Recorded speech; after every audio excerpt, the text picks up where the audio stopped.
in Baltimore, and the Ravens pitch a 20-0 shutout. This guy here covers college football and certainly the Big Ten, and is out there in the Columbus, Ohio area, one of our defending champs for all things college football around here. He covers the sport for Sporting News and sportingnews.com. He is Bill Bender 92 out on Twitter, and we welcome Bill Bender back from Oh How I Hate Ohio. Bill, let me start with this, man. I spent Sunday in Ohio, in Cincinnati. I know there were lots of Oklahoma residue, and we're going to get to the Ohio State game in a minute. You were there, and then on Sunday you drove up to Cleveland to see the Browns and the Steelers. I mean, it's like football in Ohio. What a weekend, right?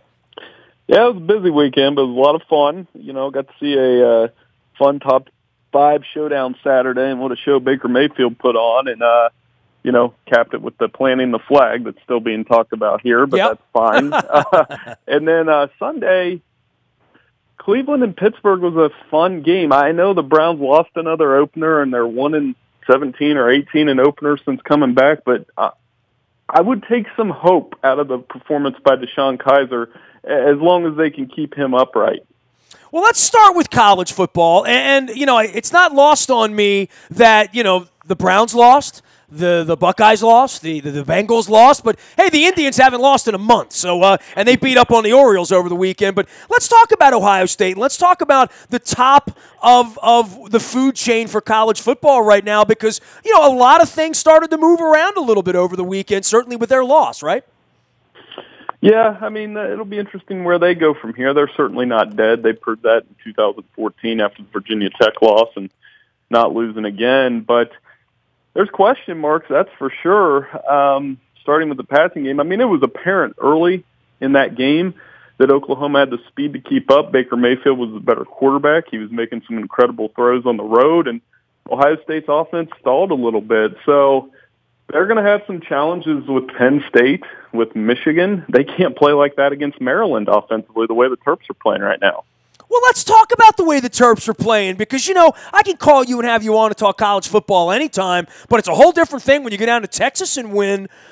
That's a signature win for them. And I think going into the Big Ten, you would say in any year, we're still eating off of beating a bad Penn State team and the pre-Harbaugh Michigan team a couple years ago. Anytime you win against those schools, you do remember it. And, hey, for being a Maryland fan all of my life, you didn't get an opportunity but to beat Florida State or Miami once or twice a year, and anything else that happened in the ACC, a good Clemson team, an upstart Virginia team, whatever, none of that ever mattered. But in the Big Ten, you're seeing Ohio State, you're seeing Michigan, you're seeing Penn State, and around here we sort of color those things as losses in the offseason until we see something different. And I would say that the notion of going to Texas on opening weekend and doing what they did and having that kind of offense and losing their quarterback, and this Kasim Hill kid looks good. I think there's some real optimism around here, maybe not for just this year, but for the direction of the program if, for whatever reason, Durkin winds up staying here and being the signature Maryland coach for the next decade. Oh, for sure. I mean, I think the best lesson they learned last year was kind of getting their teeth kicked in by Michigan and Ohio State in back-to-back weeks, because that gave DJ Durkin a standard to work with. He won't point to that, and he shouldn't. But I think what Maryland's done is up their game, so to speak. They got better facilities coming, or there. And, the big win against Texas, that is a great area to recruit, and DJ Durkin showed that in the last cycle. So I'm not ready to say that, they're going to go into, beat Ohio State and Columbus or beat Michigan this year, but they might be a little more competitive, and they know I think DJ Durkin, through working with Harbaugh and Meyer, which has been beaten to death, knows what it takes to win big at those programs. It was a big separation weekend in college football, Bill Bender. Clemson beats Auburn, and that would have been a real challenge for them. Obviously, Stanford coming into to USC would have been a big challenge for them. The teams that really are lined up to win national championships or to stay on that pace, they certainly beat back some real challenges this weekend.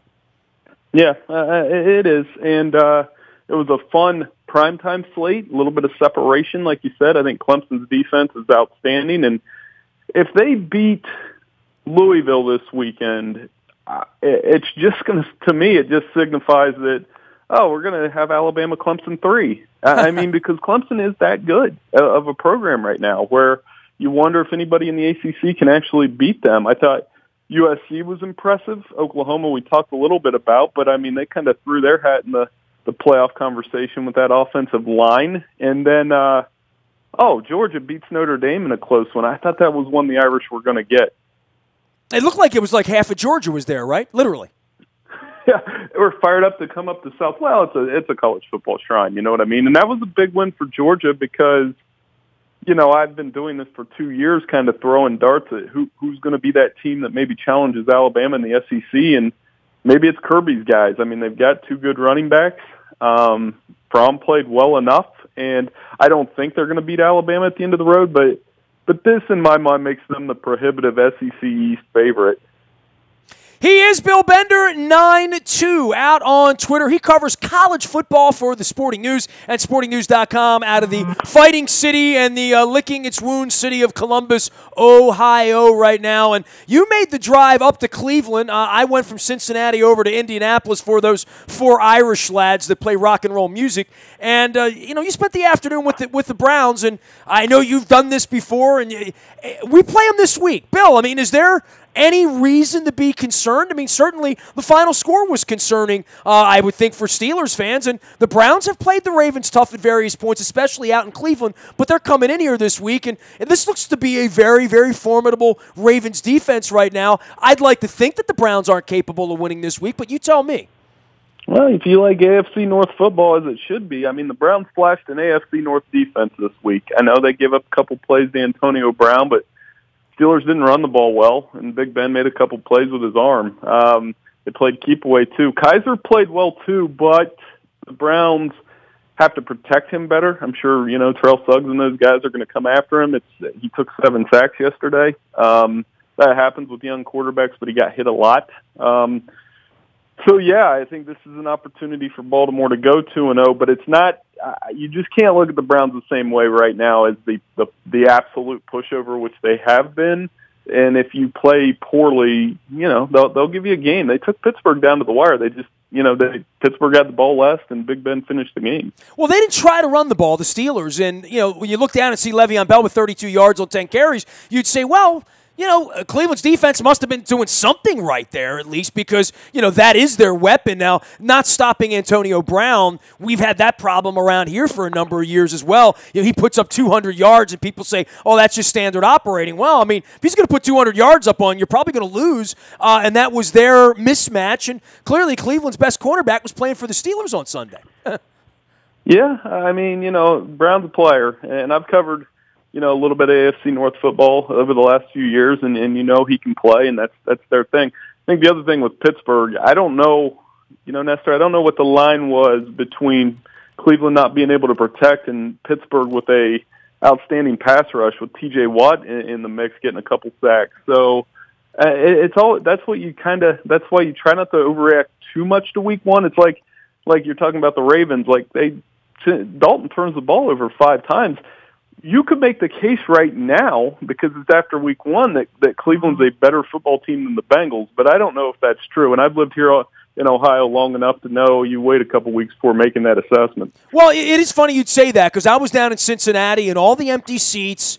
And, I mean, I don't see them as hopeless. I don't see Marvin as hopeless. That offensive line's a mess. But, I mean, there's a lot of cast of familiar characters from teams of 11 and 12 wins in years past and getting our asses kicked out there the week after Christmas going into the new year a lot lately. And I know, the Marshall Yondas and the Jimmy Smiths and the Ladarius Webbs, the guys that have been around here that, have spent a long period of time going into Cincinnati and losing year after year. It definitely smelled a lot different on Sunday in a lot of ways, because for the first time, it really sort of smelled like the end of Marvin to me. You know what I mean? It's sort of like, wow, you're going to get waxed by the Ravens and can't put a point up, and your quarterback has no protection. You can't run the ball. I'm worried for the Bengals. I mean, maybe they are a bad team this year. Well, somebody's going to be feeling really bad on Thursday night. I think, they play Houston. Houston got just trounced by Jacksonville, switched quarterbacks. I think we all knew Tom Savage wasn't going to be their long-term option, but now you got Deshaun Watson and Andy Dalton. And one of those teams, I mean, I don't think it's ridiculous to think that you would go into this season thinking of either Houston or Cincinnati, at least one of them as a playoff team, right? So if one of them drops to 0-2, which is going to happen, then you wonder what that fan base is going to feel like and what that coach is going to feel like. Bill Bender covers all things college football for the Sporting News, but he also covers the National Football League because he lives in Ohio. Speaking of Ohio, I just want to throw one little thing out because I know what an astute football fan you are. Boy, Terrell Suggs on Sunday, and I've talked, and I'll continue to talk about it all week. Not my favorite Raven, far from it, never has been. And if I were the Hall of Fame voter and I had to take Terrell Suggs' body of work right now, I'd say Hall of Very Good, right? I mean, certainly he's had this incredible career. He was the best player in the league for a minute or two. He's got a ring, set all sorts of standards around here for rushing the quarterback, but I don't know about Hall of Fame. But I tell you what, the next level of that would be what I saw on Sunday, which is dominant football player, 15 years. Dominant. I mean, literally nobody could block him on Cincinnati, and he looked stronger, faster, sharper. This is a very, very unusual thing. I mean, sort of James Harrison, we've seen that, but from a defensive player, I don't know where J.J. Watt's going to be 8 or 10 years from now, but if it looks like Terrell Suggs did on Sunday, I'll take it. Yeah, I mean, when he's healthy, he's pretty darn good. You mentioned Hall of Famer. I'd say he's probably on the fringe of that kind of thing, right now. And, if you close out strong, people always remember how you close. I know, as far as Ravens go, we all know about Ray Lewis. I think Ed Reed is one of my favorite football players of all time. He just is. With those guys, right? Like, there's no doubt. But Suggs can put in some work, and obviously that's funny you said that because a couple of my buddies that were down in Cincinnati were texting me. They said Terrell Suggs is laughing. He's pass rushing and laughing at us right now, and they were Bengals fans saying us, of course.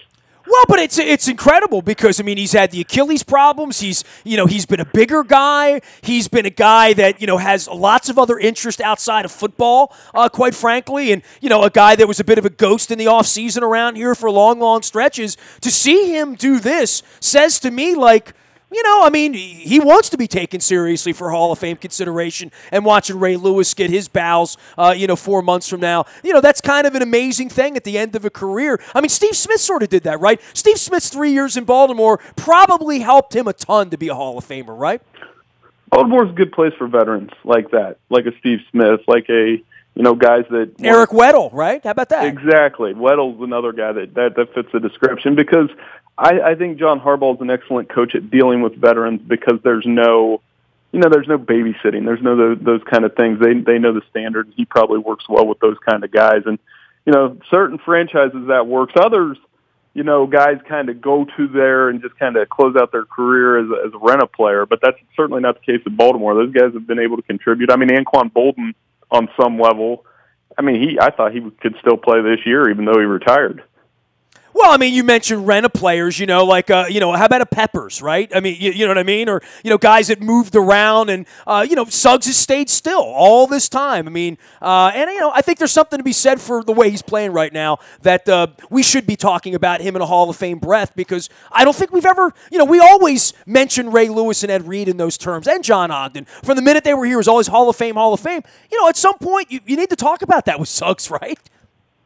Oh, absolutely. And if he continues that play, again, I think if he leaves the ball, I think part of that will be like getting the Ravens back in the playoffs. That would help. I mean, because the more light you have that late in your career, and if he's playing like this, certainly. I mean, James Harrison was a good example of a guy. I mean, that's an interesting debate in itself, whether or not he's a Hall of Famer. Fair I bet enough. it's almost the same discussion. Although he does have one thing, Harrison, kind of a trump card he could use is that interception return for a touchdown he had in the Super Bowl. Won a Super Bowl, absolutely. Hey, man, great to have you on, Bill. Always a pleasure to visit. I know your agenda is full on the weekends and chasing all the college football, but I'm going to come bothering you again. We're going to see Ohio State and Michigan and Penn State and all those teams around here, and I think we're a little bit more excited about it after the win over Texas. Great having you on, Bill. Thanks for the time, man. Hey, absolutely. I'll talk to you later, Nestor. You got it. Bill Bender 92 is the way to find him out on Twitter as well as at sportingnews.com. He is also a FWAA member, and I didn't even give him a hard time about the Ohio U grad thing from the time Ohio came in here in those ugly green costumes and beat my Terps. That was like 20 years ago now, but you remember when you lose to Ohio. You can find me out in the Buy a Toyota Audio Vault 24 hours a day from anywhere in the world on your mobile device by downloading the TuneIn radio app. We do come in crystal clear from anywhere in the world. Our morning newspaper ships to your email inbox at 7 a.m. each and every morning. That's all powered up by Planet Fitness at planetfitness.com. Hey, don't forget, on Wednesday night, speaking of the Ravens, we got Ryan Jensen, Austin Howard, two of the great offensive linemen from the Ravens. We're going to see how much they eat. We're going to serve them some crab cakes. We're going to talk some football with them. We're going to swab for the bone marrow registry and catch up with Ryan Jensen and Austin Howard. It's at Greenmount Station in Hampstead in Carroll County, 7:30 on Wednesday night. We hope to see your face in the place. We always have a great time up there. I love going up there. I love it even more when I go up there and the Christmas lights are up in Hampstead because I love Hampstead. But come on out Wednesday night, 7:30. Get some crab cakes. Call Chris over there. Reserve yourself a table over in the club room. We will be after it at 7:30 with the 1-0 Baltimore Ravens of Ryan Jensen and Austin Howard. You can find me, Nasty, at WNST.net. I am a very available individual, just like Mr. Angelos. Facebook, Twitter, LinkedIn, Snapchat, Instagram, streaming live on our Facebook, as well as our YouTube WNSTV channel. I am Nestor. We are WNST.net, AM 1570, and WNST Towson, Baltimore, and we never stop talking Baltimore sports.